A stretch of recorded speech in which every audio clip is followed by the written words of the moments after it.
¿Porque bloqueaste a los Que uno magníficos campeón? bloquea en los canales a la gente. Yo no bloqueo a nadie en YouTube. Sí bloqueo cuando uno pone un link o algo que te aparece en una cosa rara que te termina en una página. Bueno, esos cosas sí los bloqueo porque puede ser un virus, no sé, eso lo bloqueo. Y sí bloquea a dos usuarios, a Snoopy y a JJ el avioncito, por decir los canales. ¿Por qué? Porque son malintencionados y van, comen acá, viste, pican acá y van allá y pican. Y destilan mala onda. ¿Sí? Crean usuarios falsos, que de hecho creo que los haters que tienen deben estar creados por ellos, no sé. Hasta vi en unos comentarios eh, que le recomiendan a Trani, ¿sí? De qué manera envenenar una torta para hacérsela llegar a Alejo, a la técnica X y a mí.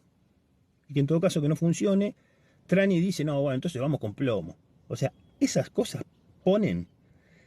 El usuario este Snoopy ha sacado fotos de vehículos para la empresa que yo trabajo, ha publicado en sus redes, que ahora las debe haber borrado.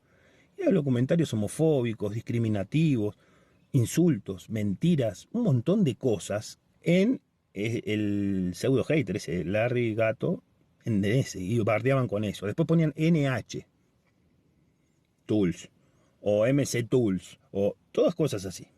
Bueno, todas agresiones, bullying, hostigamiento, mentiras constantes hacia mi persona a través de otros cositos. Bueno, en este caso que subieron esa publicación de la torta, ya es preocupante, porque no sabes hasta dónde puede llegar el grado de demencia de esta gente, si están mal de la cabeza, o sea, si están planificando hacerle daño a una persona, o sea, porque de hecho, cualquiera que comenta ahí que no les gusta, pum, le empiezan a dar en sus comentarios. La verdad que eso me...